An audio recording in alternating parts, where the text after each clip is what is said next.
kalau ingin istiqomah di dalamnya, ada dua rahasianya.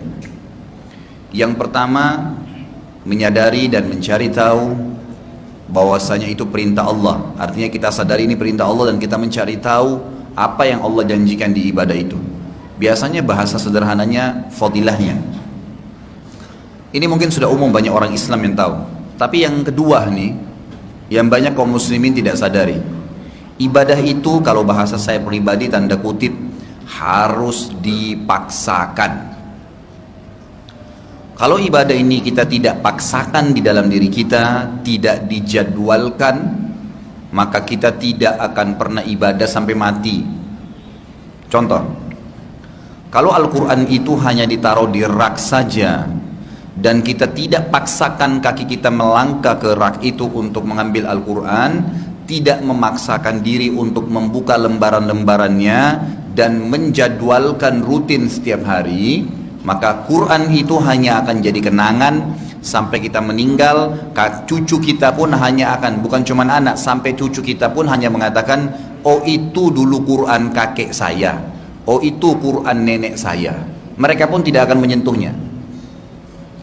Kalau antum dari sekarang tidak paksakan diri, tanda kutip, untuk sholat malam, tahajud mulai malam ini sampai ajal datang, pastikan antum sampai mati tidak akan tahajud, mustahil. Harus paksakan diri, bunyiin jam beker, lebih cepat tidur, jadwalkan, harus. Dan merasa rugi kalau sempat ada yang kelepas. Tarik dalam semua ibadah, apapun itu. Dan tanda kutip kata paksa ini Allah Azza wa Jalla gunakan dalam Al-Quran.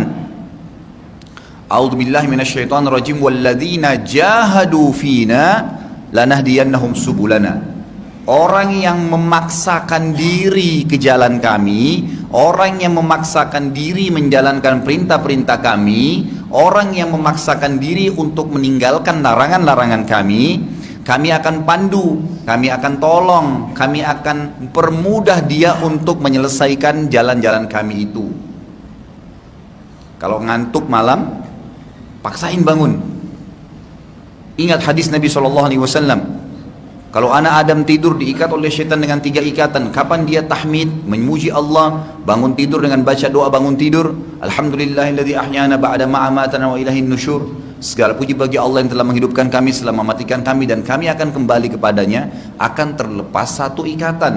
Dan kalau dia berwudu, ini dipaksakan lagi, bukan cuma baca doa, ngantuk, berdiri ke kamar mandi, dia wudu, terlepas ikatan yang kedua. Dan kalau dia sholat, ini tahapannya ya, paksain lagi, dia paksain sholat, maka terlepas ikatan kedua, ketiga, dan engkau akan mendapati orang tersebut paling bahagia di harinya. Ceria. Coba praktekin deh, cuma 3 jam tidur Ustaz, malam-malam ngantuk, coba paksain bangun sholat malam, jalankan, baca ayat semampunya, ngantuk dilawan sedikit, azan subuh ke masjid sholat. Coba perhatikan begitu selesai sholat subuh, saya jamin ikhwan dan akhwat sekalian, anda hilang ngantuknya, dan semangat pada hari itu ingin buat program-program. Bahkan kadang-kadang subhanallah kita kalau tidak punya program, tidak maksain ibadah seperti ini, maka biar tidur 8 jam semalam, tetap aja ngantuk habis subuh. Beda. Tidak bisa kalau tidak dipaksakan. Lewat orang miskin, jangan perhitungan, langsung keluarin, paksakan diri, masukkan tangan ke kantong, kasih. Biar setan kasih 1000 opsi, 1000 penawaran, janganlah, masih muda lah, beginilah, begitulah, kau masih perlulah, a'udzubillahi minasyaitonirrajim, kasih. Dan ikuti pemaksaan diri terhadap ibadah ini saudaraku, dengan tidak ragu sedikit pun terhadap janji Allah. Ingat, beda pahalanya begitu datang perintah, orang yang langsung kerjakan tanpa bertanya ada hikmah kah, nggak ada hikmah kah, sholat langsung atau ibadah langsung, dengan orang yang ragu, kerjain nggak ya, beda pahalanya. Kita kasih contoh, dan pernah saya sebutkan riwayat perang Mu'tah, salah satu peperangan yang Nabi SAW ngirim 3000 pasukan sahabat menuju ke wilayah Romawi, dipimpin oleh 3 orang sahabat. Ini sudah pernah saya sampaikan riwayat ini, tapi saya reviewkan kembali karena ada yang kita ambil pelajaran dari kisah itu. Waktu Nabi kita Muhammad SAW sedang membentuk pasukan di depan masjid beliau menunjuk Zaid bin Harithah, anak angkat beliau. Wahai Zaid, kau pemimpin peperangan ini, kau yang akan memegang bendera. Perlu kita tahu, di zaman dulu peperangan itu dinilai menang atau kalah kalau bendera berdiri atau bendera jatuh. Kalau benderanya masih ada berkibar, berarti masih ada pasukannya tuh, masih kuat. Kalau benderanya jatuh berarti sudah kalah walaupun pasukannya banyak. Jadi yang memegang bendera di zaman dulu itu sasaran tombak, sasaran panah, sasaran serangan. Ini harus orang yang pemberani nih. Nabi SAW mengatakan, wahai Zaid, kau pemimpin perang dan kau pemegang bendera, siap dengan segala konsekuensinya. Lalu kata Nabi SAW, kalau kamu terbunuh, kamu akan digantikan oleh Ja'far bin Abi Thalib. Ditunjuk kakaknya Ali bin Abi Thalib. Kamu Ja'far jadi pemimpin, kamu yang akan pegang bendera. Berarti sama konsekuensi. Hati-hati, seakan-akan tombak, anak panah, serangan musuh, kamu akan disasar. Ja'far terima. Kata Nabi SAW, wahai Ja'far, kalau kau terbunuh, ditunjuk sahabat yang ketiga, Abdullah bin Rawaha. Wahai Abdullah, kamu yang gantiin Ja'far. Ringkas cerita, berangkatlah pasukan ke medan perang. Pada saat sedang berkecamuk peperangan, Nabi kita Muhammad SAW diberikan karunia oleh Allah Subhanahu Wa Taala bisa melihat peperangan tersebut dan menceritakannya. Ini sekarang lagi berkecamuk peperangan, si fulan takbir, si fulan menyerang, terus diceritakan. Sampai Nabi SAW sempat mengatakan, Zaid bin Harithah masuk di kancah peperangan, di tengah-tengah menyerang musuh, kemudian dia ditusuk oleh musuh, mati syahid, dan bendera muslimin sedang jatuh bendera.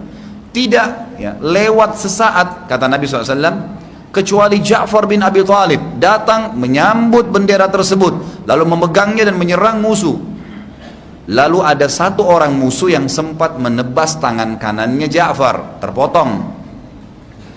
Ja'far bin Abi Thalib yang tadi pegang bendera di tangan kanannya radhiyallahu anhum ajma'in, memegang kembali dengan tangan kirinya. Lalu tangan kiri Ja'far dipotong oleh musuh, dua-duanya putus. Sebelum bendera jatuh, kata Nabi SAW, Ja'far sempat menjepit tiang bendera dengan sisa tangannya. Lalu musuh datang dan menusuk dadanya, meninggallah mati syahid Ja'far.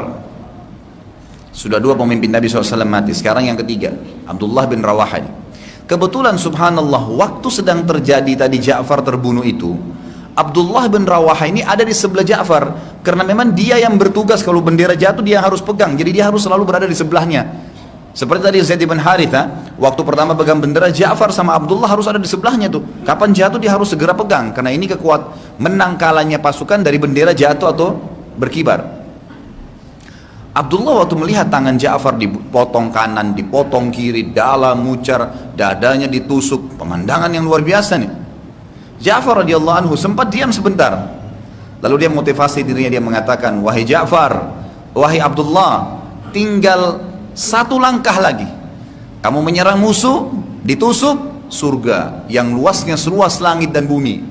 Lalu Abdullah mengatakan, Allahu Akbar. Dia ambil bendera tersebut lalu diangkat, kemudian dia masuk kancah peperangan sampai terbunuh mati syahid. Ringkas cerita juga, saya ringkas riwayatnya. Nabi kita Muhammad SAW berkata, 3 orang teman kalian ini sekarang sedang disiapkan oleh Allah Subhanahu Wa Taala singgasana di surga. Belum dipakai, tapi sudah disiapin nanti kalau masuk surga. Kalau Zaid bin Harithah dengan Ja'far bin Abi Thalib disiapkan singgasana yang besar, kakinya 4 penuh dengan permata-permata yang bagus. Sementara Abdullah disiapkan singgasana yang lebih kecil, kakinya 3, permatanya lebih sedikit. Para sahabat bertanya, ya Rasulullah, kok bisa beda? 3-tiganya pemimpin anda, 3-tiganya sahabat anda, 3-tiganya mati syahid. Kata Nabi SAW, ini yang digarisbawahi, karena Abdullah sempat ragu sejenak. Keraguan sejenak tadi itu mengurangi fasilitas. Kalau ada fakir miskin lewat, setan bisikin, ada orang kasih enggak ya? Sama enggak pahalanya dengan ada orang fakir miskin lewat langsung korek kantong kasih, kalau perlu enggak perlu lihat jumlahnya? Sama enggak pahalanya? Beda. Ada orang dengar azan dengan sholat atau nanti ya, azan tutup tokonya langsung berangkat ke masjid, sama nggak pahalanya? Beda pahalanya. Jadi dalam ibadah ini selain memaksakan diri, juga tidak boleh terlambat, jangan tunda, jangan dahulukan apapun bila dipertemukan dengan ibadah kepada Allah Subhanahu Wa Taala.